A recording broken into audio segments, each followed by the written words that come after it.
जब जियाओ यान को होश आया तो उसने पूरे शरीर में हल्का दर्द महसूस किया, जैसे पूरे शरीर में सुइयां चुभ रही हों। उसने अपनी उंगली पर रखी भंडारण अंगूठी को सहलाया और एक छोटी सी जेड बोतल निकाली। बोतल को झुकाकर उसने गुलाबी तरल की कुछ बूंदें अपने मुंह में टपका लीं। सुन्न करने वाले गुणों वाले गुलाबी तरल को पीने के बाद जियो यान को लगा कि उसके पूरे शरीर में चुभन वाला दर्द धीरे धीरे गायब हो गया। वह उठकर बैठ गया और काले रंग का स्क्रॉल उठाया, लेकिन उसे एहसास हुआ कि सारे शब्द और चील के पंखों का चित्र गायब हो चुका था। जियो यान ने खाली स्क्रॉल को घूरते हुए भ्रम में अपनी आंखें झपकाईं। अचानक उसने अपने कपड़े उतारे और भंडारण रिंग से क्रिस्टल दर्पण का एक टुकड़ा निकाला, तथा परावर्तित प्रकाश की सहायता से उसने देखा कि अनजाने में उसकी पीठ पर हथेली के आकार के काले ईगल पंख के टैटू उभर आए थे। क्या ये पर्पल क्लाउड ईगल विंग्स हैं? जियो यान ने कुछ अनिश्चित आवाज में खुद से कहा। उसके शरीर में डू क्यूई उन 2 क्यूई पथों की ओर प्रवाहित हुई जो बलपूर्वक बनाए गए थे और उसकी पीठ पर बने टैटू में प्रवाहित हुई।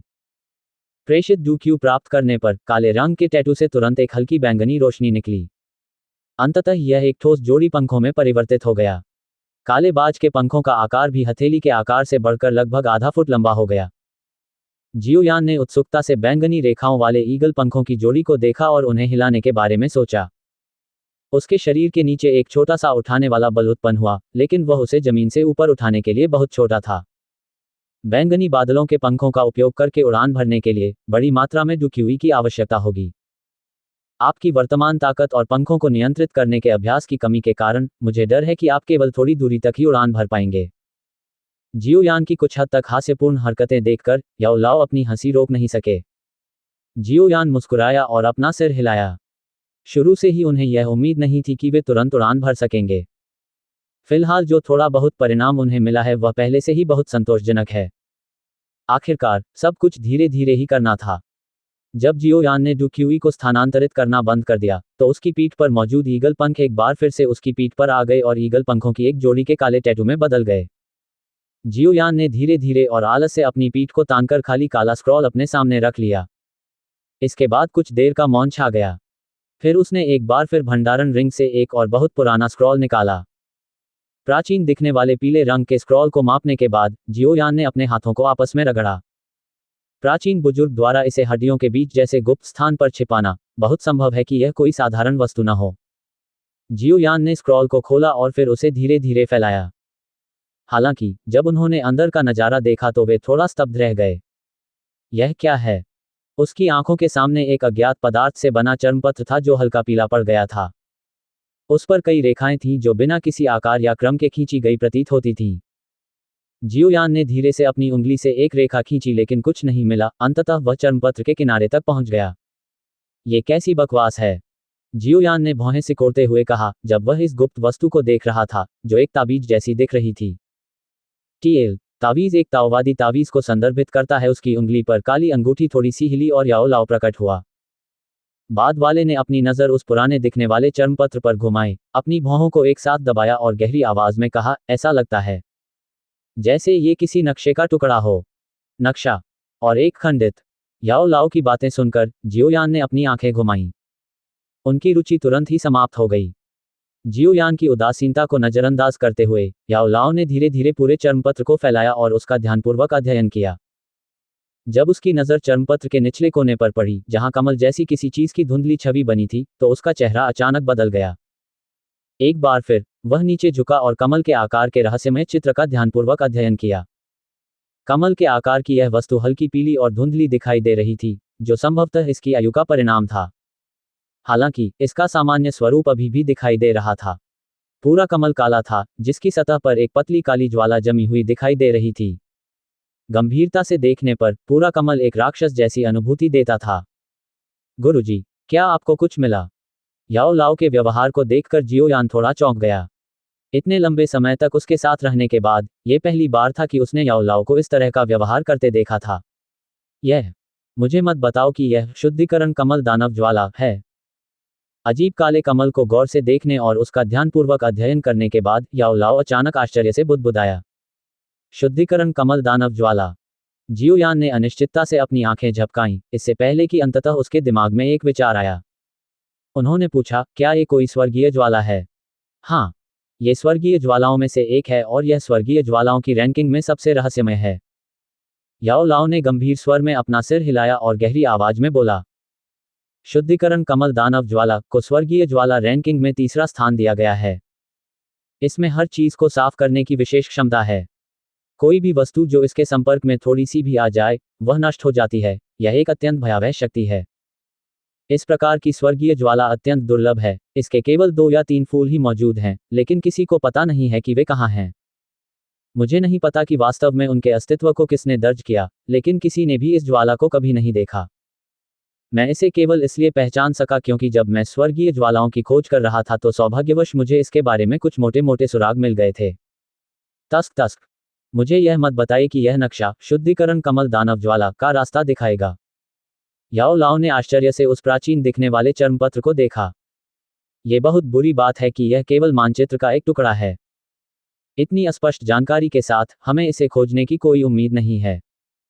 जियाओ यान की दिलचस्पी बढ़ गई थी, लेकिन जब उसे याद आया कि यह तो केवल नक्शे का एक टुकड़ा था तो उसे अफसोस हुआ। क्लीन लोड्स डेमन फ्लेम के बारे में ये छोटी सी जानकारी पाना पहले से ही काफी भाग्यशाली है। भले ही आप अब लॉ को खोजने में कामयाब हो जाएं, लेकिन आपके पास इसके बारे में कुछ भी करने की क्षमता नहीं है। आइए हम धीरे धीरे आगे बढ़ें।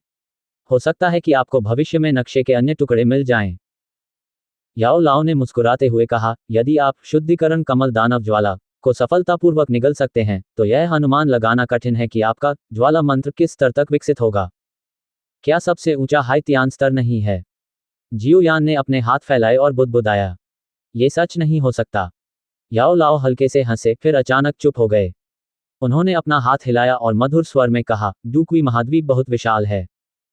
एक बार जब आप एक निश्चित स्तर पर पहुंच जाते हैं, तो आपको स्वाभाविक रूप से एहसास होगा कि यह कितना बड़ा है। वर्तमान में आपके लिए नीचे से ईमानदारी से ऊपर चढ़ना बेहतर है। यह मत भूलो कि एक छोटी सी वुल्फ हेड भाड़े की टुकड़ी ही तुम्हें बुरी तरह से घायल करने के लिए पर्याप्त थी। जियो यान ने रहस्यमय याओ लाओ को देखा और असहायता से अपना सिर हिलाया। उसने अपने होठों को आपस में रगड़ते हुए कहा, कौन नीचे से नहीं चढ़ता? याओ लाओ मुस्कुराया और एक हल्की सी कांप के साथ प्रकाश की एक धारा में बदल गया जो रिंग में वापस लौट आया। ऐसा करते हुए वह आखिरी बार हंसा, आज आराम करो, कल से हम प्रशिक्षण शुरू करेंगे। ये सुनकर जियो यान ने अपना चेहरा छुआ और मुस्कुराया, मैं इसका इंतजार कर रहा हूं। गर्म सूर्य की रोशनी जमीन पर चमक रही थी। इसके नीचे विशाल झरना अपनी पूरी ताकत के साथ आगे बढ़ रहा था और अंततः एक चांदी की रेखा में बदल गया जब वह एक उग्र अजगर की तरह चट्टान से नीचे की ओर बढ़ा। तुरंत ही पूरी छोटी सी घाटी में गर्जना गूंज उठी। झरने के नीचे खड़े होकर जियोयान ने नम हवा की गहरी सांस ली।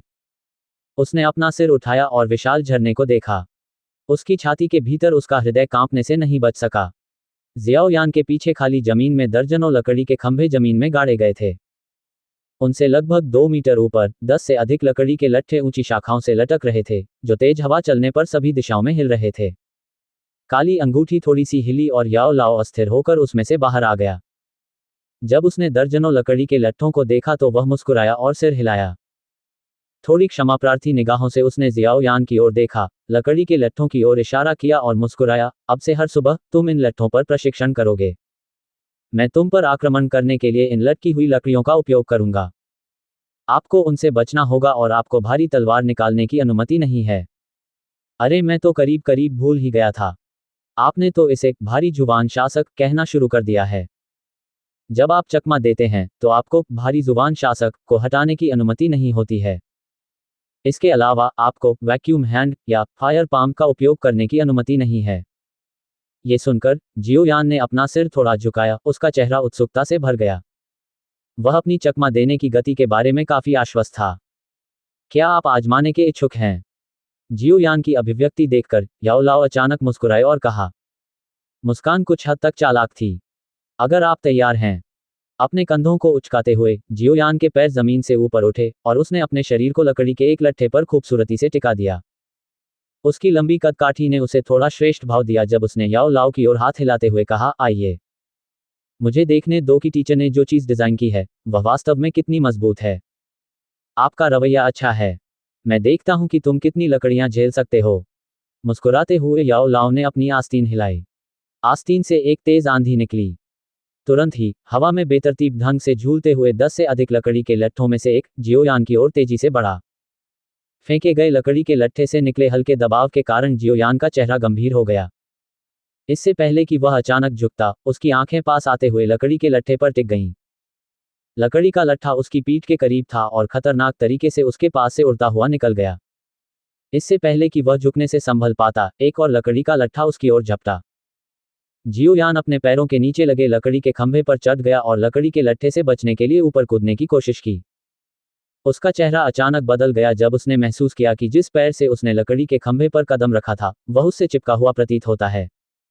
अप्रत्याशित परिवर्तन ने जियाओयान को हिलाकर रख दिया। हालांकि उनकी मानसिक शक्ति काफी अच्छी थी। उन्होंने अपने शरीर में डुक्यूई का स्वतंत्र रूप से संचालन किया और शीघ्रता से उसे अपने पैर में स्थानांतरित कर दिया। एक बार फिर उसने जोर से कदम बढ़ाया और अंततः उसका पैर मुक्त हो गया। इसी समय उसने 2 अन्य लकड़ी के लट्ठों को चकमा दिया जो उसकी ओर बढ़ रहे थे। हालांकि जियोयान हमले से बचने में कामयाब रहा, लेकिन जब 5वां लकड़ी का लट्ठा उसकी ओर तेजी से आया तो उसके पैर एक लकड़ी के खंभे से चिपक गए। अंततः उसने निर्दयतापूर्वक उसे लकड़ी के खंभे से नीचे गिरा दिया। जमीन पर कराहते हुए जियाओयान को देखकर याओ लाओ ने मुस्कुराते हुए पूछा, कैसा था? तुमने लकड़ी के खंभों का क्या किया? जियोयान ने कराहते हुए अपनी सूजी हुई छाती को रगड़ा। लकड़ी के खंभे काले गोंद से ढके हुए हैं। हर बार जब आप चलते हैं तो चिपचिपाहट पर काबू पाने के लिए आपको डुक्यूई का उपयोग करना होगा, अन्यथा आप समय पर बच नहीं पाएंगे और बाहर हो जाएंगे। इसलिए आपको चकमा देते समय अपने शरीर में डुक्यूई के प्रवाह को लगातार बनाए रखने की आवश्यकता होगी। इस अवस्था को लंबे समय तक बनाए रखने पर तुम्हें बहुत लाभ होगा। याओ लाओ मंद मंद मुस्कुराए। ये चीज आपकी चपलता और डुक्यू पर आपके नियंत्रण को प्रशिक्षित करने के लिए है।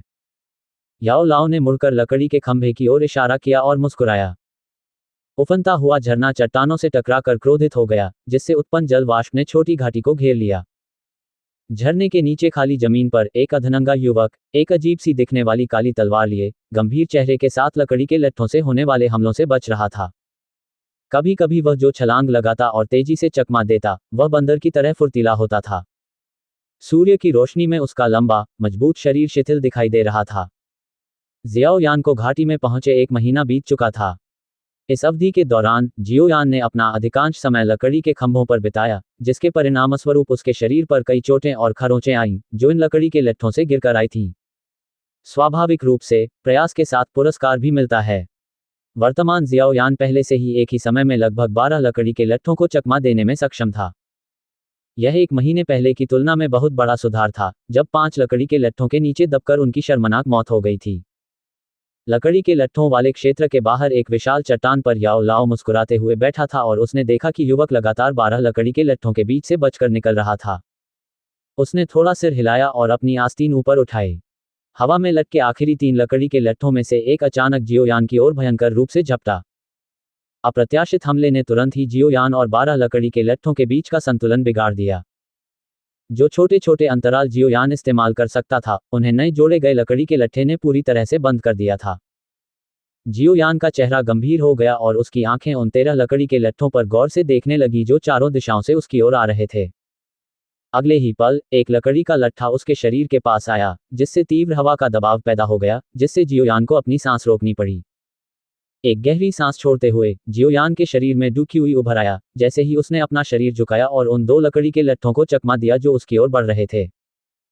इससे पहले कि वह उस कोण से संभल पाता जिस पर उसने चकमा देने के लिए प्रयोग किया था, जियोयान का पैर अचानक लकड़ी के खंभे पर पड़ गया, जिससे उसका शरीर दूसरे लकड़ी के खंभे पर जा गिरा।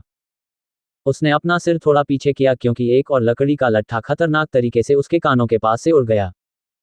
1 महीने के अनुकूलन के बाद जियोयान की चकमा देने की गति 1 महीने पहले की तुलना में कहीं अधिक हो गई थी। यद्यपि 12 लकड़ी के लट्ठों के लगातार हमलों से हमेशा खतरनाक तरीके से और बाल बाल बचा जा सकता था, फिर भी उनमें से किसी का भी उसके शरीर पर वास्तव में प्रहार करना कठिन था। लकड़ी के लट्ठों के मजबूत दबाव के कारण जब वे उसके पास से गुजरे तो जियोयान की त्वचा पर दर्द होने लगा। हालांकि उसने अपने शरीर की रक्षा के लिए किसी भी डुक्यूई का उपयोग करने की हिम्मत नहीं की। ऐसे क्षण में डुक्यूई के प्रत्येक धागे का उपयोग सबसे उपयुक्त स्थान पर किया जाना चाहिए। अन्यथा एक बार जब उसका डुक्यू समाप्त हो जाता तो उसका अंत खंभों से नीचे गिराए जाने के रूप में भयानक होता।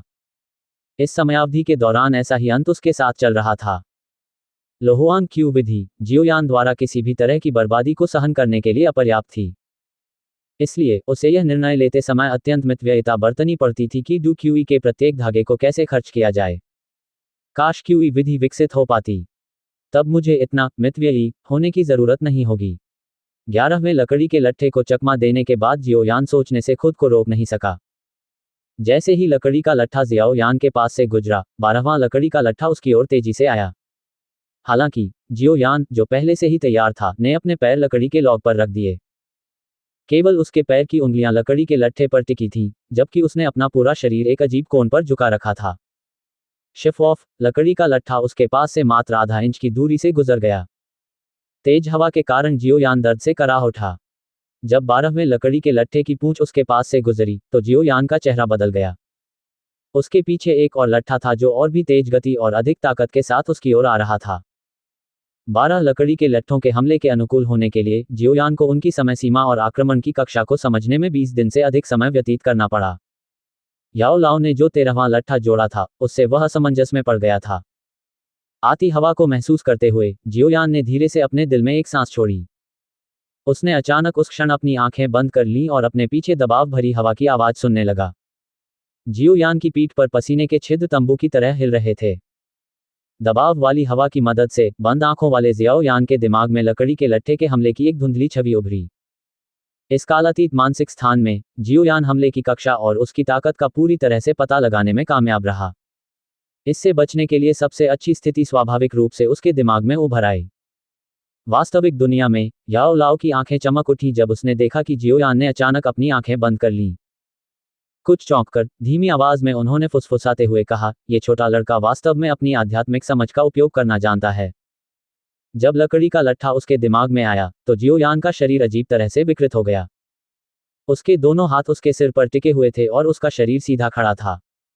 जिस समय वह गिरा, लकड़ी का विशाल लट्ठा उसके चेहरे के पास से बाल बाल गुजरा। तेज हवा के कारण जियो यान के कान थोड़े सूज गए। 13वें लकड़ी के लट्ठे के हमले से खतरनाक तरीके से बचने के बाद जियो यान का पैर एक लकड़ी के खंभे के किनारे पर पड़ गया, जिससे उसका शरीर ऊपर की ओर उछला और अंततः वह जमीन पर आ गिरा। उसने अपने कपड़े पकड़े और लापरवाही से उन्हें अपने शरीर पर खींच लिया। जियो यान ने एक सांस छोड़ी और याओ लाओ के शब्दों को सुनने से पहले जमीन पर सीधा बैठ गया और तुरंत अपने भंडारण रिंग से एक छोटी बोतल निकाली। उसने बोतल का मुंह झुकाया और 2 औषधीय गोलियां बाहर निकलीं। हाँ, क्या मैंने सारी ऊर्जा पुनर्प्राप्ति गोलियां खा ली हैं? ऐसा लगता है कि मुझे जाकर कुछ औषधीय सामग्री लेनी पड़ेगी। ये देखकर कि केवल 2 गोलियां शेष थीं, जियो यान ने असहाय होकर अपना सिर हिलाया। उसने उनमें से एक को अपने मुंह में रखा और तुरंत अपने प्रशिक्षण फॉर्म में चला गया। जमीन पर बैठे बैठे जियाओ यान ने तेजी से प्रशिक्षण मोड में प्रवेश किया। महीनों के प्रशिक्षण के बाद वह जानता था कि उसकी डू क्यूई समाप्त हो जाने के बाद का समय प्रशिक्षण के लिए सबसे अच्छा समय था। इस समय उसके शरीर की सभी कोशिकाएं और मांसपेशियां सामान्य से कहीं अधिक किक के लिए लालची थीं। प्रशिक्षण मोड में प्रवेश करने और उसकी शांत सांस लेने के बाद जियाओ यान के शरीर के चारों ओर एक हल्का ऊर्जा प्रवाह घूमने लगा। उसकी त्वचा के संपर्क में आने वाली कोई भी ऊर्जा वह लालच से खा लेता था, ठीक उसी तरह जैसे स्पंज द्वारा तरल पदार्थ को सोख लिया जाता है। जैसे जैसे प्रशिक्षण जारी रहा, जियाओ यान के शरीर के चारों ओर की ऊर्जा बिना किसी कमी के लगातार घनी होती गई। याओ लाओ ने चट्टान पर अपनी उंगली टैप की और जियाओ यान के प्रशिक्षण समय की गणना की। उसकी भौहें अचानक ऊपर उठ गईं। जियो यान को प्रशिक्षण में लगने वाला समय सामान्य से थोड़ा अधिक था। याओ लाओ की गणना के अनुसार जियो यान में डू क्यूई भंडारण स्थान लगभग पूरा भरा होना चाहिए। हालांकि उसने देखा कि जियो यान अभी भी रुकने का कोई संकेत नहीं दिखा रहा था। मुझे मत बताओ, वह सफलता प्राप्त करने वाला है और 6 सितारा डूजे बनने वाला है। याओ लाओ ने अपनी टैपिंग गति रोकी और मुस्कुराते हुए धीरे से बोले, बुरा नहीं है। 6 सितारा डूजे तक पहुंचने के लिए मेरी आधार रेखा 1.5 महीने थी। लेकिन ऐसा प्रतीत होता है कि यह लड़का आधे महीने तक अपना जीवन बचाने में सफल रहा। ऐसा लगता है कि कुछ समय पहले जंगल में हुई लड़ाई से उसे काफी फायदा हुआ है। जियाओ यान को गौर से देखते हुए, जिसने अपनी आंखें बंद कर रखी थीं, तेज नजर वाले याओ लाओ को लगा कि कुछ गड़बड़ है। उनकी भौहों पर बल पड़े। उन्होंने कहा, वह अपनी सफलता में थोड़ा जोर देते हैं। ऐसा लगता है कि थोड़ी बाहरी मदद की जरूरत है। कुछ देर चुप रहने के बाद याओ लाओ ने अपनी उंगली उठाई और उसकी उंगली से हवा का एक झोंका निकला। यह जियाओ यान के सिर पर लगा और तुरंत ही उसे उसकी प्रशिक्षण अवस्था से बाहर कर दिया। अपने प्रशिक्षण में बाधा पड़ने पर जियो यान ने तुरंत अपनी आंखें खोलीं और याओ लाओ को गुस्से से देखा। इस प्रकार की सफलता का अवसर आसानी से नहीं मिल सकता था। मूर्ख! यदि आप बलपूर्वक आगे बढ़ते रहे तो आपको पूरी तरह से ठीक होने में 1 महीना लग जाएगा, भले ही आप सफलतापूर्वक 6 सितारा डूजे बन गए हों। ये सुनकर जियो यान तुरंत उदास हो गया। 1 महीने के समय का आदान प्रदान किसी सफलता के लिए करना स्पष्ट रूप से घाटे का सौदा था। आह भरते हुए जियो यान अफसोस से बोला, क्या अच्छा अवसर है। अपनी आंखें घुमाते हुए याओ लाओ ने अपना मुंह खोला और डांटा, मैंने यह नहीं कहा था कि कोई मौका नहीं है। तुरंत लकड़ी के खंभों पर चढ़ जाओ। मैं सभी 15 लकड़ी के लट्ठों का उपयोग करूंगा। 15।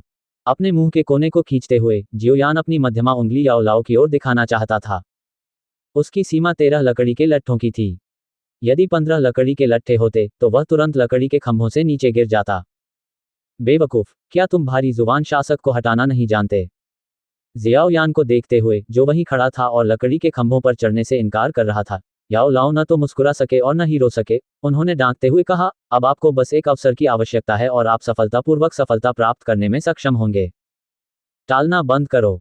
ये सुनकर कि वह भारी जुबान शासक को हटा सकता है, जियोयान की आंखें चमक उठीं। उसने अपने पैर मोड़े और धीमी कराह के साथ रूलर के हैंडल को पकड़ लिया और अपनी ताकत से उसे खींचकर जमीन में गाड़ दिया। जब हैवी जुबान शासक ने अपना शरीर छोड़ दिया तो जियोयान को लगा कि उसका शरीर तैर रहा है। उसके अंदर का डुक्यू ज्वालामुखी विस्फोट की तरह फट पड़ा और उसके क्यू पथों से बह निकला। जियाओ यान के पूरे शरीर में ताकत बढ़ने का एहसास फैल गया और साथ ही उसकी हड्डियों के लगातार टूटने की आवाज भी आ रही थी। एक बार फिर जियोयान को ऐसा लगा जैसे उसका पुनर्जन्म हुआ हो। यह एहसास गर्मी के दिन में पानी की एक घूंट पीने जैसा था।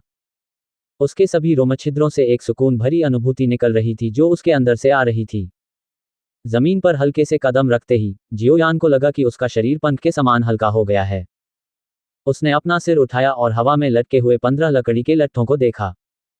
मुस्कुराते हुए वह जमीन से उठा, अपने शरीर को तोप के गोले की तरह एक लकड़ी के खंभे पर मारा और सीधा खड़ा हो गया। आना। जियोयान ने अपनी बाहें फैलाईं और याओ लाओ की ओर हाथ हिलाया। अपना बोझ उतार लेने के बाद उसे पूरा विश्वास हो गया कि वह एक साथ 15 लकड़ी के लट्ठों के हमले का सामना कर सकता है। अच्छा रवैया। ये देखकर कि जियोयान का आत्मविश्वास बढ़ गया था, याओ लाओ मुस्कुराया। उसकी आस्तीन के एक झटके से तेज हवा चली और 15 लकड़ियां हिल गईं। कुछ ही देर बाद उनके साथ एक भयंकर सेना आ गई और वे सभी दिशाओं से जियोयान पर टूट पड़े। हवा में उछलकर अपनी ओर आ रहे लकड़ी के लट्ठों को देखकर जियोयान ने अपने होंठ भींच लिए। उसके पैर लकड़ी के खंभे पर हल्के से पड़े और वह तेजी से उसकी ओर बढ़ गया। याओ लाओ के नियंत्रण में लकड़ी के खंभों के ऊपर लगे 15 लकड़ी के लट्ठों ने बिना किसी अंतराल के एक आक्रमण का गठन किया। उनके एक साथ हुए हमलों के कारण तेज हवा ने पत्तियों और घास को जमीन से उड़ा दिया और हवा में बिखेर दिया। भारी जुबान शासक के बोझ के बिना जियोयान की गति 2 गुना से अधिक बढ़ गई। उसके शरीर की चकमा देने वाली हरकत पूरी तरह से स्वाभाविक लग रही थी और उसके पैरों के नीचे का काला गोंद अब उसे धीमा नहीं कर पा रहा था। भारी हमलों के बीच लकड़ी के खंभों पर युवक की आकृति लगातार दिखाई देती और गायब हो जाती थी।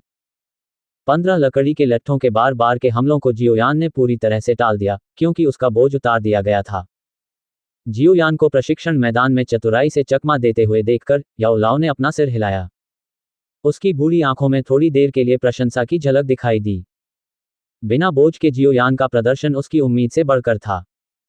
जब जियोयान ने आखिरी लकड़ी के लट्ठे को खतरे से बचा लिया तो 10 से अधिक लकड़ी के लट्ठे जो हवा में अस्थिर रूप से हिल रहे थे अचानक रुक गए।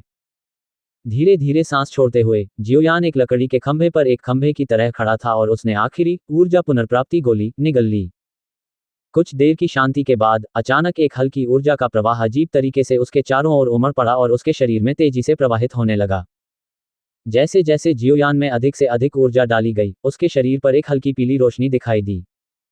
उसका नाजुक और सुंदर चेहरा गर्म जैड के टुकड़े की तरह था और थोड़ी देर बाद उसने अपनी आंखें खोलीं, जिससे उसकी पुतलियों में प्रकाश जैसा सार प्रकट हुआ।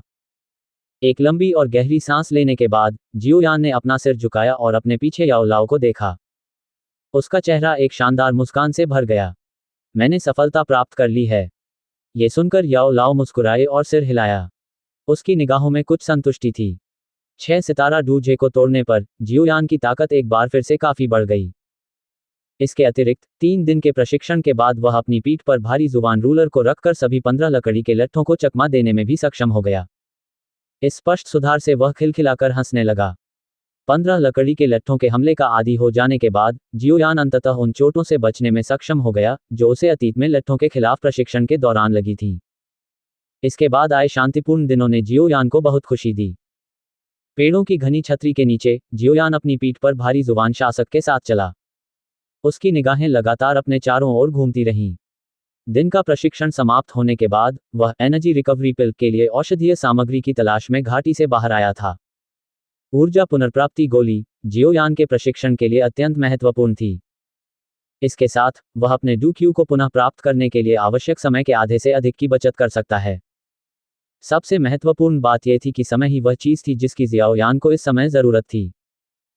हालांकि जियोयान अंततः अपनी ताकत के विकास के साथ एक सच्चा प्रथम श्रेणी का कीमियागर बन गया था, लेकिन ऊर्जा पुनर्प्राप्ति गोली एक दूसरी श्रेणी की दवा थी जिसे वह एक प्रथम श्रेणी के कीमियागर की क्षमता के साथ परिष्कृत नहीं कर सकता था।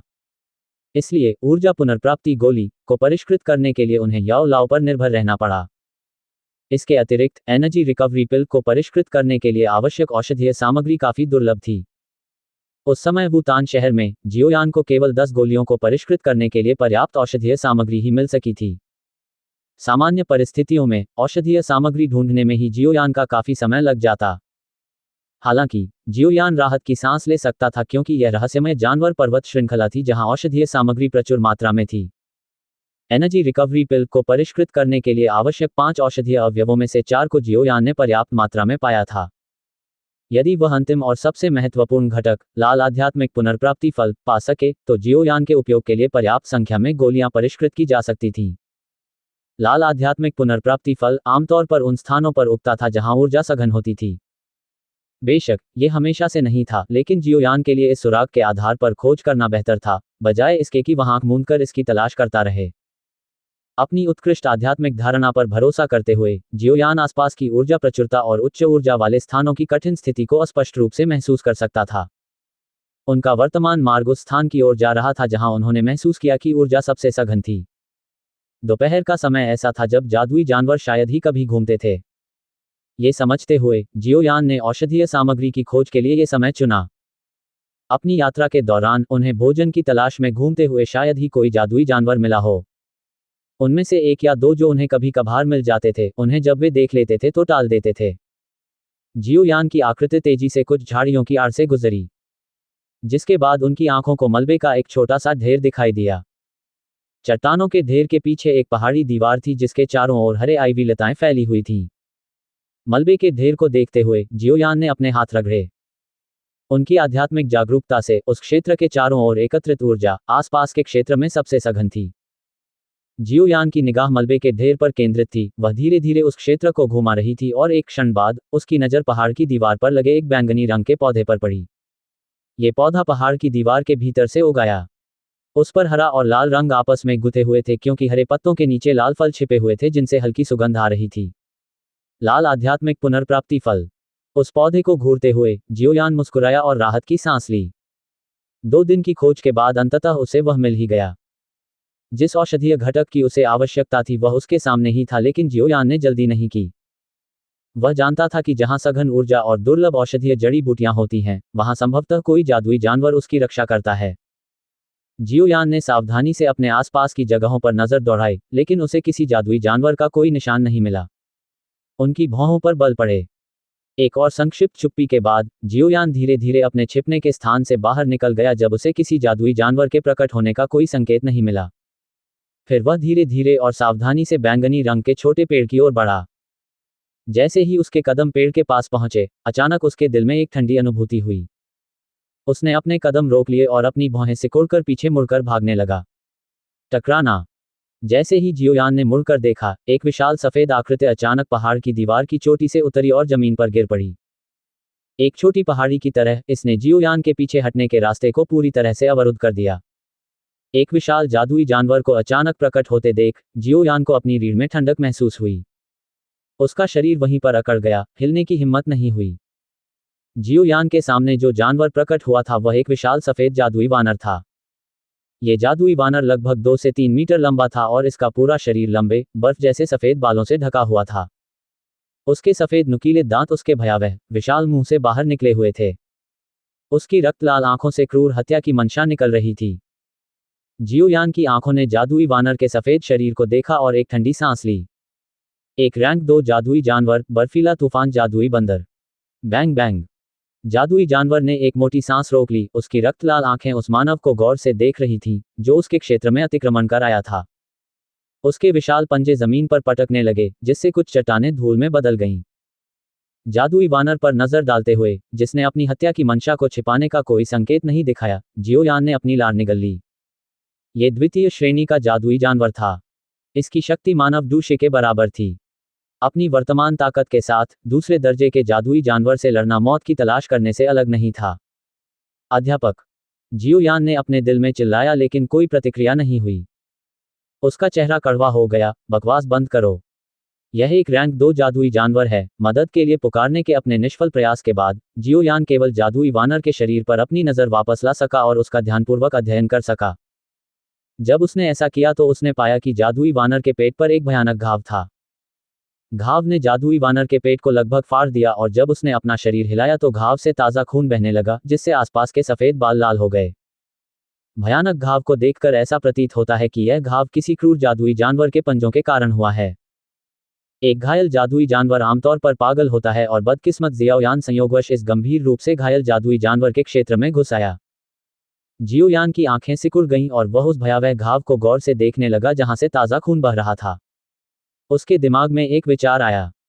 यद्यपि वह सामान्य परिस्थितियों में रैंक 2 मैजिक बीस्ट को हराने में सक्षम नहीं था, लेकिन वर्तमान स्थिति उसके पक्ष में लग रही थी। अरे, ये तुम ही हो जिसने इसे शुरू किया।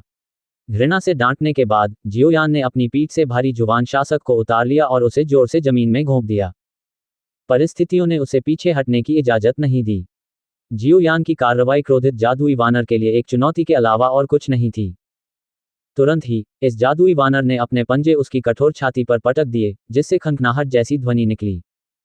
जादुई जानवर जियोयान की ओर बढ़ रहा है, उसकी लाल आंखें उसे घूर रही हैं। जानवर के विशाल पंजों पर एक सफेद रंग की ऊर्जा तेजी से एकत्रित हो रही थी।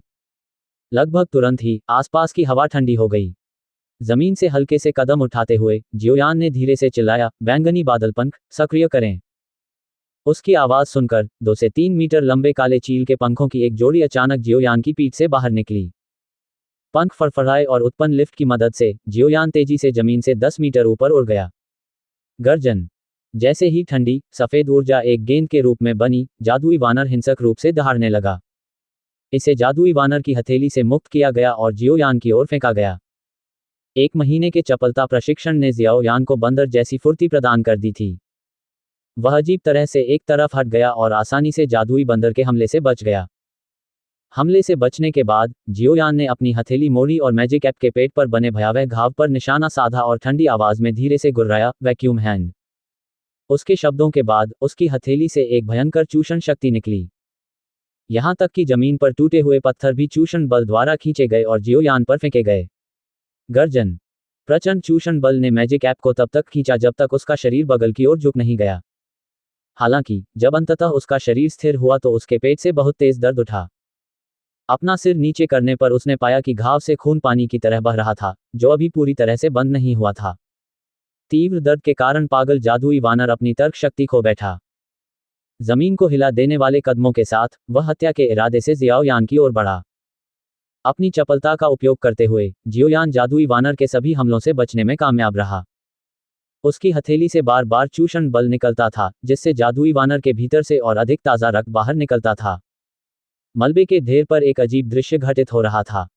अत्यंत पागल जादुई वानर लगातार और क्रोध से अपने पास खड़ी छोटी मानव आकृति पर टूट पड़ा। अपनी तर्क शक्ति खो देने के कारण वह किसी साधारण जादुई जानवर से भिन्न नहीं था। उसके बगल में खड़ी मानव आकृति मच्छर की तरह थी, जो हर बार जब वह अपना हाथ हिलाता तो जादुई जानवर के पेट से बड़ी मात्रा में रक्त खींच लेती थी। चट्टानों का ढेर पूरी तरह से चमकीले लाल ताजे खून से ढका हुआ था, जिससे यह भयावह लग रहा था। जादुई बंदर के इर्द गिर्द कुछ देर तक भागने के बाद, जियोयान अपनी सीमा पर पहुंच गया था।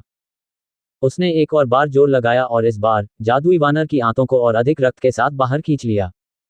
घातक प्रहार से आहत जादुई वानर ने मरने से पहले अंतिम बार दहाड़ लगाई। वह एक छोटी पहाड़ी की तरह भारी होकर गिरा, जबकि उसकी बड़ी बड़ी रक्त लाल आंखें खुली रहीं। जिस समय जादुई वानर गिरा, उसी समय जियोयान का कमजोर शरीर भी जमीन पर गिर गया। वह जमीन पर पड़े खून की ओर ध्यान नहीं देता था और बड़ी बड़ी सांसें लेता रहता था। काफी देर तक चट्टानों के ढेर पर पड़े रहने के बाद जियोयान अंततः धीरे धीरे अपनी कुछ ताकत हासिल करने में कामयाब हो गया। उसने थोड़ी दूरी पर जादुई बंदर की लाश को देखा और अपने दिल में डर पैदा होने से खुद को नहीं रोक सका। यदि वह 6 सितारा डूजे तक नहीं पहुंचा होता या जादुई बंदर गंभीर रूप से घायल नहीं हुआ होता और दर्द के कारण अपनी तर्क शक्ति नहीं खो बैठा होता, तो संभवतः आज यहां मरने वाला वह स्वयं होता। छोटे लड़के, तुम वास्तव में एक रैंक 2 जादुई जानवर को मारने में कामयाब रहे। तस्क तस्क, अद्भुत। याओ लाओ रिंग से बाहर आया और जब उसने विशाल लाश को देखा तो मुस्कुराया। जियोयान ने मुस्कुराते हुए याओ लाओ को तिरस्कार भरी नजर से देखा।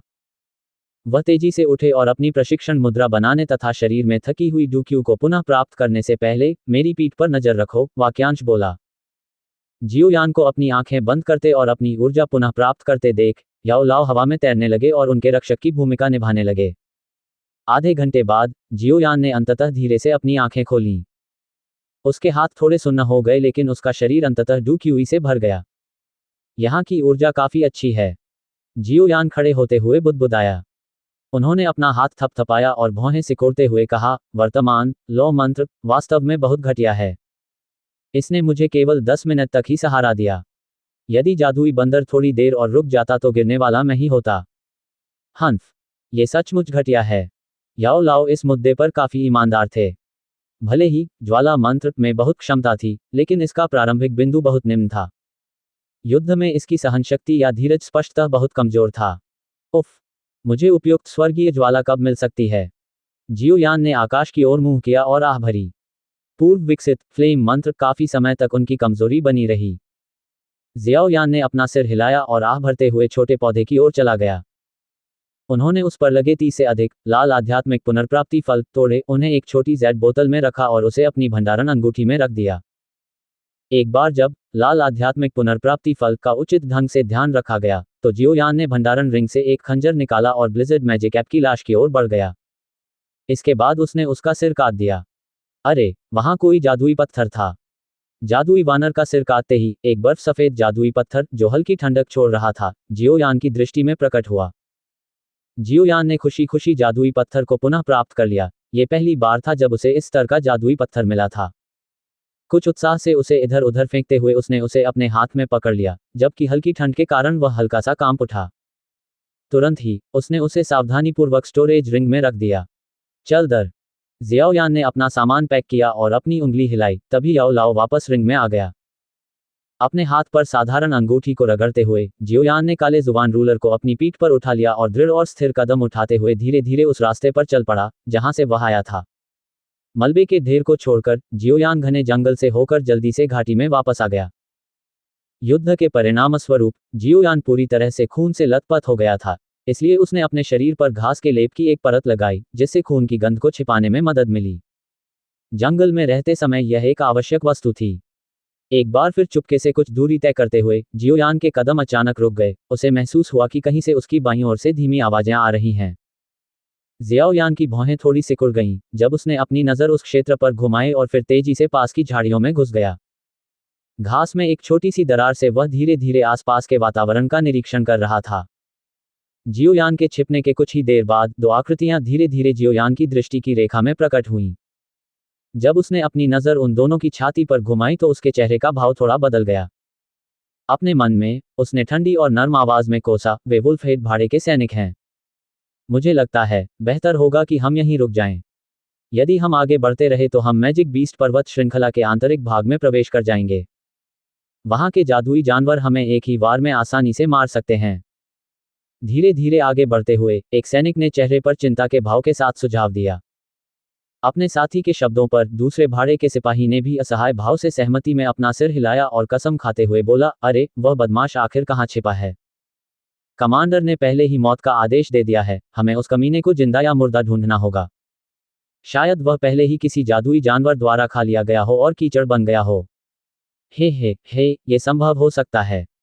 उनकी उम्र को देखते हुए ऐसा नहीं लगता कि उन्हें जंगल में काम करने का ज्यादा अनुभव है। भूल जाओ, चलो आज हमारी खोज यहीं खत्म होती है। हम कल फिर से रिपोर्ट देंगे और काम जारी रखेंगे। भाड़े के सैनिकों में से एक ने कहा और फिर अपने कदम रोककर पहले से ही अंधेरे जंगल में झांकने लगा। बहुत बुरा हुआ, उस बदमाश की कीमत 8,000 सोने के बराबर है। अगर हमें उसका सामना करने का सौभाग्य प्राप्त हुआ तो 5 सितारा डूजे के रूप में हमारी दोनों शक्तियों को देखते हुए उसे रोकना मुश्किल नहीं होगा। दूसरे भाड़े के सैनिक ने खेदपूर्वक अपने विचार व्यक्त करने से पहले सिर हिलाया। हे, वह भाग्यशाली है, चलो चलते हैं। भाड़े का सिपाही मुस्कुराया और सिर हिलाया। हालांकि जैसे ही वह मुड़ा, उसका रंग अचानक बदल गया। बिजली की तरह पीछे मुड़ते हुए एक भयंकर क्यूई ने उसके सिर की ओर बढ़ते हुए उसका स्वागत किया। इस अचानक हमले के कारण भाड़े के सैनिक ने अपनी मुट्ठी आगे बढ़ाई, जो आने वाली मुट्ठी से जोरदार टकराए। हालांकि क्यूई हमले की ताकत उनकी उम्मीदों से कहीं अधिक थी। संपर्क करने के बाद भाड़े के सैनिक का चेहरा मौत जैसा पीला पड़ गया, उसकी छाती अवरुद्ध महसूस हुई और उसने हिंसक रूप से मुंह से खून थूका, जबकि उसका शरीर हवा में उछल गया। उसे मार दो। भागने से पहले के एक क्षण में भाड़े के सिपाही ने अपने साथी पर जल्दी से चिल्लाया, जो अचानक घटी घटनाओं से स्तब्ध रह गया था। हालांकि इससे पहले कि उसकी चीख धीमी होती, उसे ये देखकर आश्चर्य हुआ कि उसका शरीर जो पीछे की ओर उड़ रहा था, अचानक एक मजबूत चूसने वाले बल द्वारा आगे की ओर खींच लिया गया। हवा में एक आकृति चमकती हुई आगे बढ़ी। जैसे ही वह आकृति भाड़े के सैनिक के शरीर से टकराई, एक कोहनी ने क्रूरतापूर्वक भाड़े के सैनिक के गले पर प्रहार किया। तुरंत ही खाली जंगल में एक अशुभ ध्वनि गूंज उठी। धमाका। अभी भी हवा में भाड़े के सैनिक का लंगड़ा शरीर नीचे की ओर गिरा, जोर से जमीन पर गिरा और धूल का एक बादल उछल गया। अचानक हमले की शुरुआत और भाड़े के सैनिक की मौत के बीच केवल 7 या 8 सेकंड का समय ही बीता था। जब तक दूसरे सैनिक को होश आया, उसने पाया कि उसके साथी की सांसें पहले ही खत्म हो चुकी थीं। सदमे से अभिभूत बचे हुए भाड़े के सिपाही ने अपना सिर उठाया और घबराकर पास में खड़े उस व्यक्ति की ओर देखा जो खून की एक परत में लथपथ था। कुछ हकलाते हुए वह चिल्लाया, तुम कौन हो? तुमने हम पर हमला क्यों किया? हे, क्या तुम सब मुझे नहीं ढूंढ रहे थे? आकृति ने अपना सिर उठाया, जिससे एक सुंदर युवक का मुस्कुराता हुआ चेहरा सामने आया। तुम जियोयान। भाड़े के सिपाही की पुतलियां सिकुड़ गईं और नाम चिल्लाने के बाद वह अचानक मुड़कर भाग गया। भागते समय उसके हाथों ने तेजी से एक सिग्नल बीकन को पकड़ लिया। जैसे ही वह फायर करने के लिए तैयार हुआ, उसके पीछे का चूषण बल तेजी से बढ़ गया और सिग्नल बीकन उसके हाथों से उड़ गया। सिग्नल बीकन को आसानी से पकड़ते हुए जियोयान ने स्टोरेज रिंग में संग्रहित करने से पहले थोड़ी देर तक उसके साथ छेड़छाड़ की। उसने अपने पैर से हल्के से दबाव डाला और उसका शरीर अचानक भाड़े के सैनिक की ओर बढ़ गया। जियोयान के उग्र दृष्टिकोण को देखकर भाड़े के सैनिक के चेहरे पर घबराहट छा गई।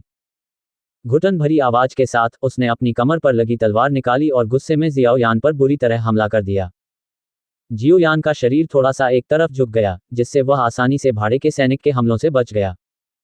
एक झटके में जियोयान का बायां पैर भयंकर रूप से बाहर निकला और तुरंत भाड़े के सैनिक के पेट के निचले हिस्से पर जा लगा। पेट के निचले हिस्से पर जोरदार प्रहार से वह सैनिक कराह उठा और उसके मुंह के कोने से खून की धार बहने लगी। कुछ कदम पीछे हटते हुए उसने देखा कि उसके सामने खड़ी आकृति चमक उठी, क्योंकि उसके हाथ से तलवार छीन ली गई थी और उसके बाद उसकी गर्दन पर धातु का बर्फ जैसा ठंडा एहसास हुआ। यदि आप एक और कदम उठाते हैं, मैं तुम्हारी गर्दन काट दूंगा। वह नर्म शैतानी आवाज धीरे धीरे भाड़े के सिपाही के कानों में पड़ी, जिससे वह वहीं पर अकड़कर जम गया। यदि आप मुझे मार देते हैं तो वुल्फहेड भाड़े के सैनिक आपको कभी जाने नहीं देंगे। भाड़े के सिपाही के माथे पर ठंडे पसीने की एक परत उभर आए और उसने कर्कश आवाज में धमकी दी। हे, मुझे जाने दो। आप सबने कभी मुझे जाने देने का इरादा नहीं किया, है ना? हंसते हुए जियाओयान ने भावनाहीनता से कहा, मेरे लिए कुछ सवालों के जवाब दो। क्या तुम मुझे जवाब देने के बाद जाने दोगे? आपके पास विकल्प चुनने का अधिकार नहीं है। मुस्कुराते हुए जियोयान ने तलवार को थोड़ा और करीब लाकर कहा, अगर तुम्हें मुझ पर विश्वास नहीं है तो मैं तुम्हें मांस खाने वाली चींटियों के छत्ते में फेंकने से पहले तुम्हारे शरीर पर दर्जनों घाव कर सकता हूं। इन शब्दों पर भाड़े के सैनिक का चेहरा तुरंत कुछ पीला पड़ गया। उसके पैर लगातार कांप रहे थे। उसे इस बात का अफसोस हो रहा था कि उसने सोचा था कि जो युवक उसके जैसा दिखता है वह दुर्भावनापूर्ण नहीं होगा। तुम क्या पूछना चाहते हो? क्या म्यूली ने गुफा में पत्थर के बक्से से कुछ प्राप्त किया? ऐसा लगता है कि उसके पास चाबी नहीं है ना? जियोयान ने पूछताछ करते हुए क्रूरतापूर्वक मुस्कुराया। कमांडर म्यूली ने पत्थर का बक्सा और पत्थर की मेज दोनों को पीछे हटा दिया, लेकिन उसके अंदर क्या था ये जानने का मुझे अधिकार नहीं है। सच बोल रहे भाड़े के सैनिक को देखते हुए जियोयान की भौहें थोड़ी सिकुड़ गईं। भेड़िया सिर भाड़े के सैनिकों ने मुझ पर कितना इनाम रखा है? घू। भाड़े के सैनिक ने कुछ कठिनाई से अपना सिर हिलाते हुए कहा, जब से युवा कमांडर वापस लौटा है कमांडर ने एक बयान जारी किया है कि जो कोई भी आपके बारे में वुल्फहेड भाड़े के सैनिकों को कोई भी निशान बताएगा, उसे एक बड़ा इनाम दिया जाएगा। हे, मुझे विश्वास नहीं हो रहा है कि वे वास्तव में इतने जानलेवा हैं। हल्के से हंसते हुए जियोयान के चेहरे पर एक ठंडी जानलेवा मंशा थी। एक आखिरी सवाल, क्या छोटी परी डॉक्टर को कुछ हुआ? कुछ नहीं। किंगशान शहर लौटने के बाद छोटी परी डॉक्टर ने 1000 औषधीय घर नहीं छोड़ा है। कमांडर और बाकी लोग आगे बढ़ने की हिम्मत नहीं जुटा पाए। आंखें घुमाते हुए भाड़े के सिपाही ने चुपके से अपनी आस्तीन से खंजर निकाला। ओह! अपना सिर थोड़ा हिलाते हुए जियोयान ने अपनी भौहें उठाईं। उसके चेहरे पर अचानक एक असहानुभूति भरी मुस्कान उभरी। लगता है तुम भी जानती हो कि मैं तुम्हें जिंदा वापस जाने नहीं देना चाहता था। तो तुम जा सकते हो और मर सकते हो। भाड़े के सिपाही की आंखों में एक अशुभ चमक चमक उठी जब उसके हाथ में खंजर अचानक जियोयान की छाती की ओर बढ़ा। एक बर्फीली मुस्कान के साथ जियोयान पीछे की ओर तैर गया। उसके हाथ से तलवार दूर खींच ली गई और ब्लेड पर खून के निशान दिखाई दिए। गिरे हुए भाड़े के सैनिक के हल्के से हिलते शरीर को देखते हुए जियोयान ने एक ठंडी हंसी छोड़ी। उन्होंने कभी भी इस व्यक्ति को रिपोर्ट करने के लिए वापस आने देने की योजना नहीं बनाई थी, जिसके कारण आसपास के क्षेत्रों में एक विशाल सैन्य दल भेजा जाता। छी छी, ऐसा लगता है कि वुल्फहेड मर्सिनरीज का कमांडर भी बहुत ही शातिर और क्रूर व्यक्ति है। इसमें कोई आश्चर्य नहीं कि उन्होंने म्यूली जैसे बेटे को जन्म दिया। कुछ उदास और ठंडी मुस्कान के साथ जियोयान ने लड़ाई के किसी भी निशान को सावधानीपूर्वक साफ कर दिया और फिर दोनों शवों को कुछ दूर खींचकर खाई में फेंक दिया। गुरुजी, ऐसा लगता है कि हमें अपने प्रशिक्षण कार्यक्रम को और सख्त करने की आवश्यकता है। केवल 1 महीने में ही वे इतनी दूर तक आने में सफल हो गए हैं। शायद कुछ और दिनों में वे जगह ढूंढ पाएंगे। जियोयान ने मुंह फुलाते हुए कहा। अंतहीन खाई पर एक नजर डालते हुए जियोयान ने अपने हाथों को एक साथ ताली बजाई जैसे कि वह अपने हाथों पर शवों से मैल पोंछ रहा हो। वास्तव में कार्यक्रम को कड़ा करने की जरूरत है। रिंग से याओ लाओ की धीमी आवाज उभरी। जियाओयान ने अपनी उंगलियां आपस में टकराते हुए हंसते हुए पलकें झपकाईं। चेहरे पर हल्की सी मुस्कान लाते हुए उसने पूछा, गुरुजी, आप डी रैंक डू तकनीक का वादा कब पूरा करेंगे? हे, छोटे शैतान, ऐसा मत सोचो कि डी रैंक डू तकनीक जुबान रैंक डू तकनीक के समान है। इस चीज को सीखने के लिए आपको दर्द की दुनिया के लिए तैयार रहना होगा। याओ लाओ दुर्भावनापूर्वक हंसे। क्या मैं पहले ही बहुत कठिनाई से नहीं गुजरा हूं? उसके चेहरे को महसूस करते हुए जियोयान हल्के से मुस्कुराया और फिर घाटी की ओर यात्रा करने के लिए मुड़ गया। मैं तथाकथित डी रैंक डू तकनीक का इंतजार कर रहा हूं। ये वास्तव में कितना मजबूत होगा। हॉल के भारी माहौल में कुछ लोग बैठे हुए थे। उनमें से एक था मूली, जिसका जियोयान के साथ कई बार झगड़ा हुआ था। हॉल में नेता की सीट पर एक अधेड़ उम्र का आदमी बैठा था जिसका चेहरा थोड़ा उदास था। उसकी उंगली हल्के से मेज पर टैप हुई। अंततः उसने ही कमरे का सन्नाटा तोड़ा। मुझे अभी खबर मिली है कि हमने जो समूह खोज के लिए भेजे थे, उनमें से 2 लोगों का एक दल मैजिक बीस्ट पर्वत श्रृंखला के मध्य भाग में लापता हो गया है। कमरे में धीरे धीरे मध्यम आयु वर्ग के आदमी की थोड़ी कर्कश आवाज गूंजने लगी। पिता, क्या उन पर किसी जादुई जानवर का हमला हो सकता है? म्यूली ने लापरवाही से मुस्कुराते हुए जवाब दिया। रहस्यमय जानवर पर्वत श्रृंखला में जादुई जानवर द्वारा मारा जाना बहुत आम बात थी। म्यूली का संबोधन सुनकर इस मध्यम आयु वर्ग के व्यक्ति के बारे में केवल यही निष्कर्ष निकाला जा सकता था कि वह वुल्फहेड मर्सिनरी कंपनी का नेता म्यूशे है। यदि उन पर जादुई जानवर का हमला हुआ होता तो ऐसी लड़ाई के कुछ निशान अवश्य मिलते। तथापि हमने उन्हें सहायता प्रदान करने के लिए जो भाड़े के सैनिक भेजे थे, उन्हें उस क्षेत्र की तलाशी लेने पर लड़ाई का कोई निशान नहीं मिला जिसका प्रभार उन दोनों के पास था। यदि हम उनके चट्टान से गिरने की संभावना को समाप्त कर दें, जो कि एक ऐसी गलती है जो केवल एक नौसिखिया भाड़े का सैनिक ही कर सकता है, तो मुझे लगता है कि उन पर किसी अन्य व्यक्ति द्वारा हमला किया गया होगा। युद्ध के वे लुप्त निशान शायद उसी व्यक्ति का काम रहे होंगे। म्यूशे ने बिना किसी भावना के कहा और अपना सिर हिलाया। क्या आपको संदेह है कि यह जियाओयान का काम है? म्यूशे का तर्क सुनकर म्यूली चुप हो गया। उसने तुरंत अपना सिर हिलाया और कहा, मैंने उस आदमी के साथ हाथापाई की है। अपनी ताकत के साथ 2-5 सितारा डूजे को मारने में सक्षम होने से पहले उन्हें एक संकेत उठाने का मौका भी मिलता है। यह असंभव लगता है। मुझे इसकी परवाह नहीं कि वह वही है या नहीं। कल हम उस जगह की सावधानीपूर्वक तलाशी लेने के लिए और लोगों को भेजेंगे। म्यू, उसने गहरी आवाज में कहा। उनके अंदर जन्मजात सर्प सी सतर्कता थी, जो उन्हें कोई भी अवसर हाथ से जाने नहीं देती थी। टीएल, उसके नाम पर मजाक, उसका मतलब सांप है। ठीक है। म्यूली ने अपना हाथ हिलाया और उदासीनता से अपना सिर हिलाया। क्या तुम उस पत्थर के बक्से को खोलने में कामयाब हो गए हो जिसे तुम गुफा से वापस लाए थे? अपने आसपास का माहौल देखने के बाद म्यूशे ने अचानक पूछा। पत्थर के बक्से की चाबी जियोयान के हाथ में है। मैंने पूरे किंगशान कस्बे में सबसे अच्छे ताला बनाने वाले को काम पर रखा है, लेकिन ऐसा लगता है कि हम इससे ज्यादा उम्मीद नहीं कर सकते। म्यूली ने भौहें सिकोड़ते हुए कहा। अगर हम ताला नहीं खोल सकते, तो हम बक्से को खोलने के लिए बल प्रयोग करने का प्रयास करेंगे। 7 लाख से अधिक स्वर्ण मुद्राओं और कुछ दुर्लभ औषधीय जड़ी बूटियों को लापरवाही से बचाकर रखने में सक्षम ये प्राचीन व्यक्ति संभवतः काफी शक्तिशाली था। जो चीजें वह पीछे छोड़ गए हैं, वे भी सामान्य नहीं होनी चाहिए। म्यूशे ने अपनी मुट्ठी कस ली और उसकी आंखों में लालच की चमक आ गई। हाँ। म्यूली ने अपना सिर हिलाया और अपने होंठ चाटे। धीमी आवाज में उसने पूछा, पिताजी, आप छोटी परी डॉक्टर के बारे में क्या करना चाहते हैं? क्या तुम्हें पता है कि उसने गुफा से क्या प्राप्त किया? म्यूली को असहाय होकर अपना सिर हिलाते देख म्यूशे की आंखें सिकुड़ गईं। उसने हाथ हिलाकर गहरी आवाज में कहा, हम अभी उसे नहीं छुएंगे। किंगशान टाउन में उसकी प्रतिष्ठा बहुत अच्छी है। यदि हम कोई भी जल्दबाजी भरा कदम उठाते हैं, तो हम स्वतंत्र भाड़े के सैनिकों की नाराजगी को भड़का सकते हैं। क्या हम उसे 1000 मेडिसिनल हाउस में शांतिपूर्वक रहने की अनुमति देंगे? हाँ, स्वाभाविक रूप से उसके लिए शांतिपूर्ण दिन गुजारना असंभव है। कल किसी को अफवाह फैलाने के लिए कहो। बस इतना कहो कि लिटिल फेरी डॉक्टर को किसी शक्तिशाली व्यक्ति का अवशेष प्राप्त हुआ था और यह अवशेष संभवतः जुबान रैंक्यू विधि का था। म्यूशी ने ठंडे और बुरे अंदाज में हंसते हुए कहा, वह छोटी परी डॉक्टर उपचार की कला में कुशल हो सकती है, लेकिन वह बहुत कमजोर है। इस दुनिया में हर कोई दयालु नहीं है।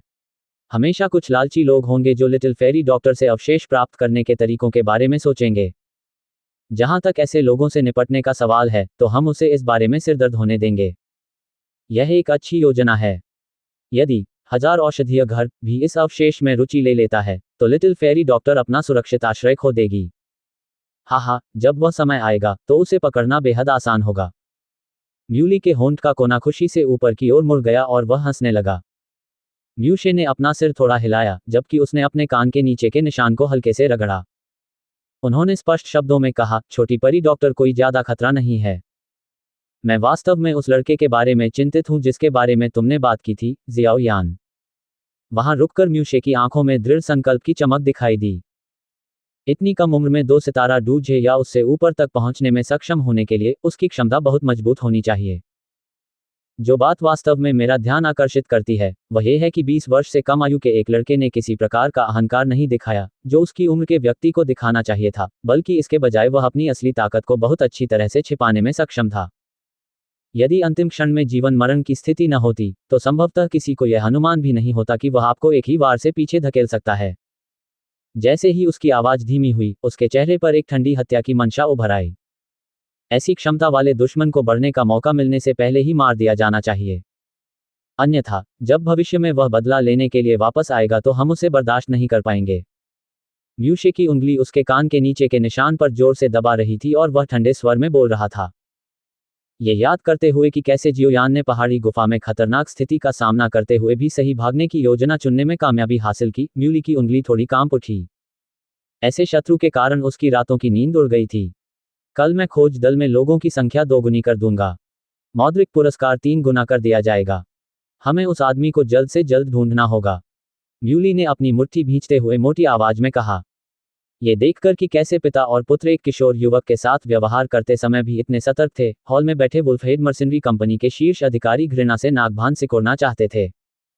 हालांकि सतही तौर पर उन्होंने सम्मानपूर्वक उनके आदेशों को स्वीकार कर लिया। तेज गति से बहता झरना चट्टानों से टकराकर गड़गड़ाहट की धीमी ध्वनि उत्पन्न कर रहा था, जो पूरी छोटी घाटी में गूंज रही थी। झरने के नीचे झील के किनारे खड़े होकर जियोयान ने तेज बहते पानी के नीचे 10 विशाल लकड़ी के खंभों को देखा। उसका चेहरा कड़वाहट से भर गया और वह अपने पास बैठे याओ लाओ की ओर देखकर मुस्कुराया। गुरुजी, आप नहीं चाहते कि मैं नीचे जाकर प्रशिक्षण लूं, है न? आपका जवाब सही है। मुस्कुराते हुए याओ लाओ ने कहा, मैंने पहले ही तुमसे कहा था कि डी रैंकडू तकनीक को जुबान रैंकडू तकनीक के समान न समझें और इसे कोई भी सीख सकता है। यदि आप इस स्तर की कोई चीज सीखना चाहते हैं, तो आपको कुछ अनिवार्य आवश्यकताओं को पूरा करना होगा। मुझे भारी जुबान शासक सौंप दो। अपना हाथ बढ़ाकर याओ लाओ ने जियाओ यान की पीठ से अजीब दिखने वाला काले रंग का भारी शासक उठा लिया। जियो यान की पीठ पर रखे अत्यंत भारी रूलर को उठाते ही याओ लाओ का हाथ थोड़ा सा नीचे की ओर झुक गया। याओ लाओ ने बड़े काले रूलर को आसानी से घुमाया और मुस्कुराते हुए पूछा, क्या आपने असली डी रैंकडू तकनीक देखी है? क्या आप एक देखना चाहते हैं? ये सुनकर जियो यान की आंखें अचानक चमक उठीं। उसने चावल खाते हुए मुर्गे की तरह अपना सिर हिलाया। एक फीकी मुस्कान के साथ याओ लाओ ने भारी जुबान शासक को पकड़ लिया और उसका शरीर धीरे धीरे हवा में ऊपर उठा और तभी रुका जब उसका शरीर झील के बीच से ऊपर था। याओ लाओ ने अपना सिर नीचे किया और 4 या 5 मीटर नीचे झील की सतह को देखा, फिर अपना सिर ऊपर उठाया और चांदी के रंग के ड्रैगन जैसे विशाल झरने को देखा। याओ लाओ ने धीमी सांस ली और अपनी आंखें सिकोड़ लीं। कुछ क्षण बाद उसने अचानक उन्हें खोल दिया। तुरंत ही याओ लाओ के शरीर से एक अपरिचित और भयावह शक्ति निकली, जैसे कि एक ड्रैगन जाग गया हो। इस बल के सामने याओ लाओ के पैरों के नीचे शांत झील की सतह पर अचानक सफेद बुलबुले उठने लगे, जैसे उसे उबाला जा रहा हो। याओ लाओ के पैरों के नीचे उछलते बुलबुले फैलने लगे और अंततः उन्होंने पूरी झील की सतह को घेर लिया। जियो यान हैरान रह गया और वह स्तब्ध चेहरे के साथ झील के दृश्य को देखने लगा। वर्तमान याओ लाओ उस आलसी और उदासीन बूढ़े व्यक्ति से पूरी तरह अलग था जो वह आमतौर पर हुआ करता था। इस समय वह एक ठंडे चाकू की तरह था जो म्यान से बाहर आ गया था, और उसके पास इतनी तेज प्रभावशाली शक्ति थी कि कोई उसे सीधे देखने की हिम्मत नहीं कर सकता था। मुझे डर है कि यह कोई ऐसा व्यक्ति है जो वास्तव में मजबूत है, जियो यान ने उसके मुंह में फुसफुसाया। एक क्षण बाद जियो यान की आंखें अचानक चमक उठीं। उन्हें विश्वास था कि एक दिन वह भी ये ताकत हासिल कर लेंगे। झील के ऊपर याओ लाओ ने उदासीनता से और धीरे से काले रंग के रूलर को अपने हाथ में उठा लिया। शासक की सतह पर असंख्य विचित्र रेखाएं, जिनके बारे में जियोयान एक बार भ्रमित हो गया था, एक ज्वलंत लाल प्रकाश उत्सर्जित कर रही थीं। जब रूलर की सतह खाली स्थान से होकर गुजरी तो आसपास की हवा अचानक भ्रमपूर्ण और धुंधली हो गई। काले रूलर को कसकर पकड़ते हुए, जो सूर्यास्त की आग जैसी लालिमा में बदल गया था, याओ लाओ ने एक धीमी चीख मारी और अचानक अपना शरीर हिलाया। उसके पैर धीरे धीरे खाली जगह पर पड़े, तभी डूबते सूरज की रोशनी में एक धुंधली छवि चौंकाने वाली ढंग से सामने आई। खाली जगह में धुंधली छवि को हैरान भाव से देखते हुए जियो यान अवाक रह गया। उसने यह उम्मीद नहीं की थी कि याओ लाओ की गति इस हद तक भयावह होगी। जैसे ही धुंधली छवि बिखरी, याओ लाओ का शरीर विशाल झरने के नीचे एक स्थान पर चला गया, जो 10 फीट से अधिक दूर था। विशाल झरने की तुलना में याओ लाओ का छोटा शरीर एक चींटी की तरह था जो किसी का ध्यान आकर्षित नहीं करता था। हालांकि ये चींटी जैसी छोटी आकृति थी जो उस समय एक ऐसी शक्ति लेकर चल रही थी जो झरने से भी अधिक भयावह थी। झरने के नीचे गिरते समय उसमें से आने वाले तीव्र वायु दबाव के कारण छोटे और कमजोर दिखने वाले याओ लाओ हिल भी नहीं पाए। याओ लाओ का शरीर, जो अचानक आगे की ओर बढ़ गया था, रुक गया। उसके पैर खाली हवा पर पड़े और 180 डिग्री घूम गए। याओ लाओ के हाथ में काले रूलर से निकलने वाली रोशनी लगातार तेज होती जा रही थी। कुछ ही क्षणों बाद चमक ने जियो यान को अपनी आंखें छोटी करने पर मजबूर कर दिया। दी रैंक डू तकनीक, ज्वाला विभाजन सुनामी। घाटी के खाली स्थान में गड़गड़ाहट जैसी एक धीमी आवाज गूंजी। इसके तुरंत बाद अत्यंत अशांत गर्मी की लहर आई जो पूरी घाटी में फैल गई। टकराना। अचानक ही विशाल झील की सतह से अनेक जल स्तंभ उभर आए, जिससे एक अद्भुत दृश्य सामने आया। पानी के खंभों के बीच अचानक एक विशाल लाल रोशनी चमक उठी। जिन स्थानों से लाल बत्ती गुजरी, वहां पानी के खंभे तुरंत गायब हो गए और उनकी जगह धुंध का बादल छा गया। टकराना। लाल रोशनी एक चौंके हुए हंस की तरह थी जो बिजली की तरह झील की सतह पर उछली, जिससे 10 मीटर से अधिक ऊंची सुनामी उत्पन्न हुई। अंततः वह तेजी से बहते झरने से टकराकर भारी रूप से क्षतिग्रस्त हो गया। टकराना, टकराना, टकराना। घाटी में गड़गड़ाहट की एक गगनभेदी विस्फोटक ध्वनि गूंजती रही, क्योंकि अनगिनत चट्टानें चट्टान की दीवार से टूटकर गिर रही थीं। हमले से उत्पन्न शोर सुनकर जियो यान ने अपने कान ढक लिए और मुंह चौड़ा कर लिया। एक क्षण बाद उसने बड़ी मुश्किल से अपनी लार निली और अपनी नजर उस स्थान पर घुमाई जहां झरना था। हालांकि घने कोहरे के कारण उनकी दृष्टि अवरुद्ध हो गई। झील की सतह से एक प्रचंड हवा चली, जिससे घाटी में कोहरा बिखर गया। धुंध के पीछे विशाल झरना भी धीरे धीरे दिखाई देने लगा। जियाओ यान की आंखें चौड़ी हो गईं जब उसने दिखाई देने वाले झरने को देखा। वह क्षण भर के लिए सुस्त हो गया, फिर धीरे धीरे ठंडी हवा में सांस ली। उस समय झरने का प्रचंड जल प्रवाह वास्तव में रुक गया, जिससे पीछे विशाल चट्टानी खाई दिखाई देने लगी। ये 100 फुट से अधिक लंबा और 30 फुट चौड़ा था। नाले के किनारे पर अनगिनत छोटी छोटी दरारें पूरी चट्टानी दीवार को ढांक रही थीं, जो आईवी की तरह दिखाई दे रही थीं।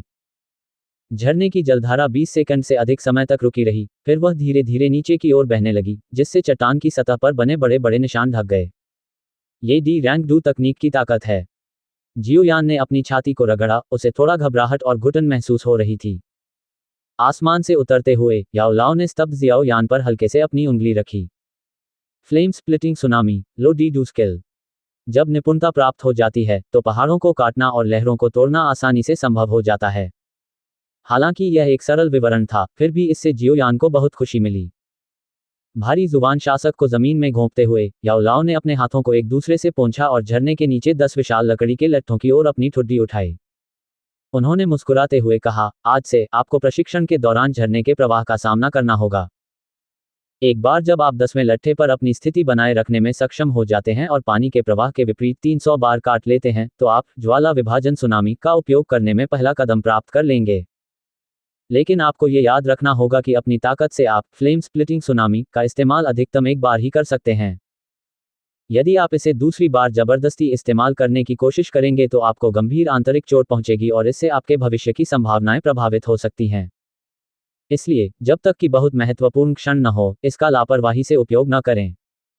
अपने भाषण के अंत में याओ लाओ की आवाज गंभीर हो गई। जियोयान ने अपना सिर हिलाया और याओ लाओ की निगाहों का अनुसरण करते हुए झरने के तल को घूरने लगा। विशाल चट्टानों से टकराते पानी से निकलने वाली तेज धमाकेदार आवाजों ने उसे सिहरन पैदा कर दी और वह खोखली हंसी हंसते हुए बोला, इतने मजबूत बल के साथ अगर कोई अपने डूक्यूई के संरक्षण के बिना प्रवेश करे तो वह तुरंत बेहोश हो जाएगा, है ना? शायद। याओ लाओ ने मुस्कुराते हुए अपना हाथ जियाओयान की ओर बढ़ाया। जब आप प्रशिक्षण ले रहे हों तो आपके पास हैवी जुबान शासक होना चाहिए। जब आप भविष्य में फ्लेम स्प्लिटिंग सुनामी का उपयोग करना चाहेंगे तो आपको इस पर निर्भर रहना होगा। इसके बिना इस डी रैंक डू तकनीक की ताकत केवल 30% ही होगी। इसके अतिरिक्त कृपया अपने पास मौजूद सभी एनर्जी रिकवरी पिल भी हमें सौंप दें। इस प्रशिक्षण के लिए इसकी आवश्यकता नहीं है। आपको अपनी डूक्यूई को पुनः प्राप्त करने के लिए खुद पर भरोसा करना होगा। याओ लाओ ने मुस्कुराते हुए सीधे जियोयान की स्टोरेज रिंग से गोलियां ले लीं। ये देखकर कि याओ लाओ ने उसके सभी आरक्षित स्टॉक को जब्त कर लिया था, जियोयान केवल असहाय होकर अपने मुंह के कोने को हिला सकता था। वह मुड़ा और झरने के नीचे पड़े लकड़ी के बड़े से लट्ठे को देखा, फिर दांतों को भींचते हुए बोला, मैंने किस तरह के दुखों पर विजय नहीं पाई है। क्या आपको लगता है कि मैं इस कठिनाई से अभिभूत हो जाऊंगा? डी रैंक डू तकनीक के लिए मैं लड़ूंगा। अपने दांतों को भींचते हुए और गुस्से से चिल्लाते हुए जियोयान ने अपने कपड़े उतार दिए और एक विशाल चट्टान पर कूद गया। धमकी भरे इशारे के साथ वह पहले लकड़ी के लट्ठे की ओर लपका। टकराना। जैसे ही जियोयान लकड़ी के लट्ठे पर उतरा, झरने से एक विशाल बल ने निर्दयतापूर्वक उसके शरीर पर प्रहार किया, इससे पहले कि वह अपने शरीर की रक्षा के लिए अपने डूक्यूई को बुला पाता। उसने अपनी पीठ पर तेज दर्द महसूस किया, इससे पहले कि वह क्रूर शक्ति बिना किसी संयम के उसे लकड़ी के लट्ठे से नीचे गिराकर झील में फेंक देती। उसने उसे अपनी पीठ पर तेज दर्द महसूस कराया। जियोयान का सिर झील से बाहर आया और पानी उल्टी के रूप में उसके पेट में चला गया। वह गुस्से से चिल्लाया, आज मैं तुम्हारे साथ बहुत बुरा बर्ताव करूंगा। उसके चिल्लाने के बाद जियोयान झील से बाहर निकला और एक बार फिर विशाल चट्टान पर कूद गया, इससे पहले कि वह गुस्से में लकड़ी के लॉग पर पहुंचे। टकराना, लानत है तुम्हारी दादी पर। टकराना, अरे टकराना। झील के किनारे एक विशाल चट्टान पर बैठे हुए याओ लाओ ने उस युवक को अपनी जिद्दी ताकत का इस्तेमाल करते हुए बार बार झरने को चुनौती देते हुए देखा। वह मंद मंद मुस्कुराया और उसकी आंखों में प्रसन्नता झलकने लगी।